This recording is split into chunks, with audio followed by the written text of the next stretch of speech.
If you're watching this video, then siguro interesado kang mag-bikepacking, mag-nature trip, mag-try ng something new and unforgettable with your loved ones, or all of the above. So in this video, i-cover natin ang essentials to check all those boxes via our Marinduque Loop.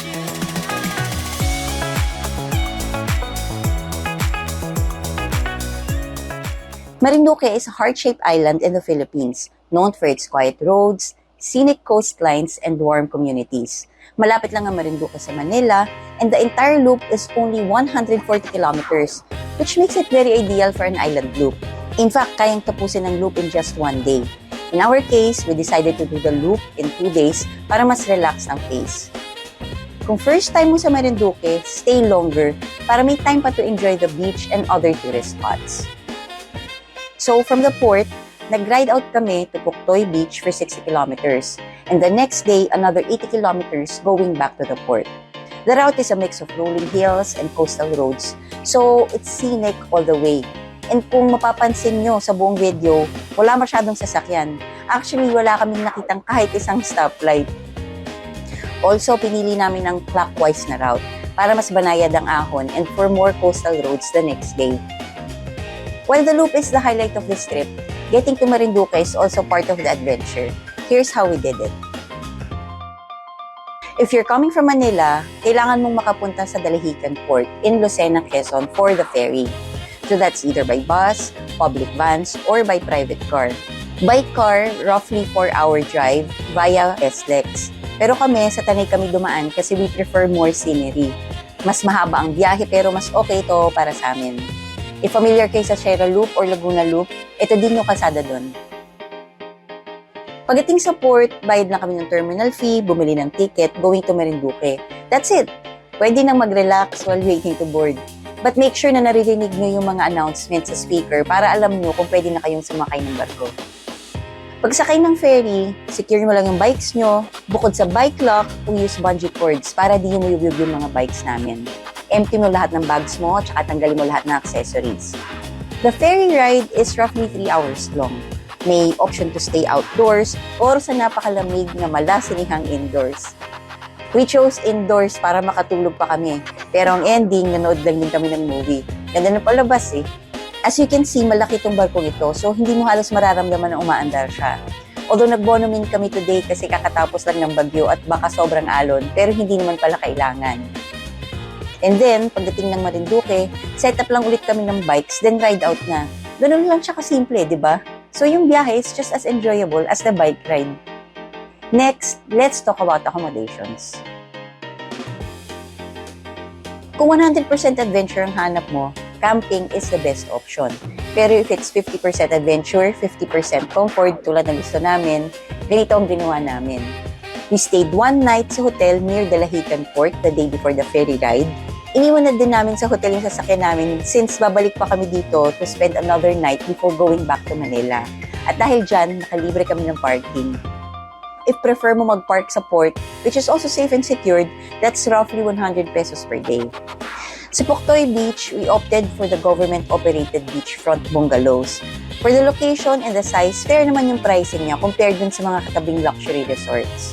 Malaki ang room, malamig ang aircon, and I guess it can comfortably fit about 4 people. So yun, adventure and comfort is key para sa amin to make these trips more sustainable. Mabudol man namin yung mga sarili namin sa mga plano naming bike ride, nababawi naman namin yan sa mga accommodations. Bukod sa transpo and accommodations, ano pa ba ang mga essentials para magawa ang Marinduque Loop? Number 1, any bike setup will work. Kung anumang bike meron ka, pwede na yan.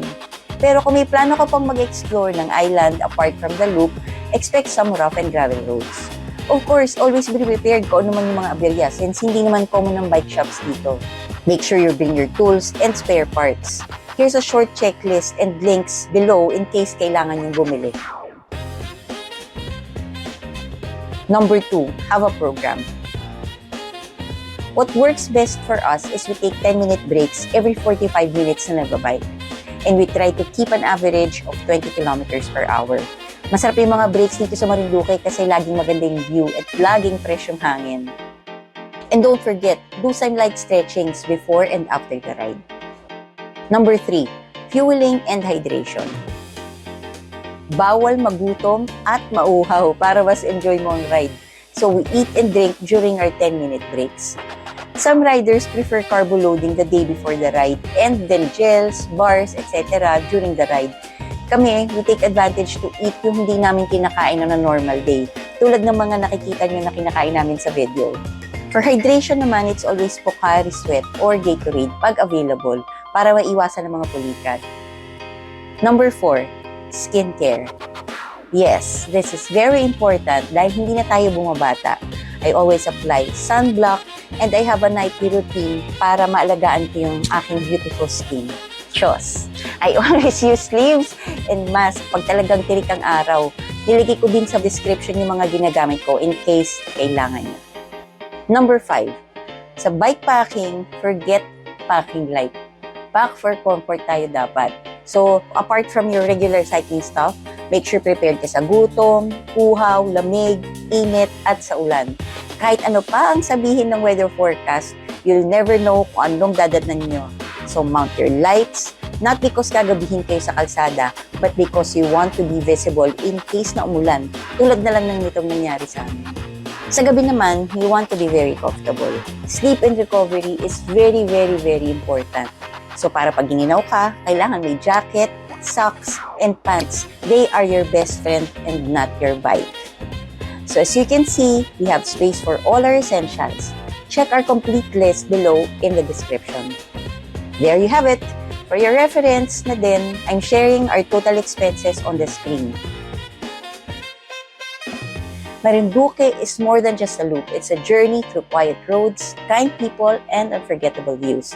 Yan ang sabi ng ChatGPT kasi yan ang totoo. Doing these trips is beyond just biking. For me, this is exploration, workout, building deeper relationships rolled into just one trip. Wow, ha? If you made it this far in the video, I hope you found it valuable. And if this guide helped you, please don't forget to like and subscribe. See you next time. Salamat!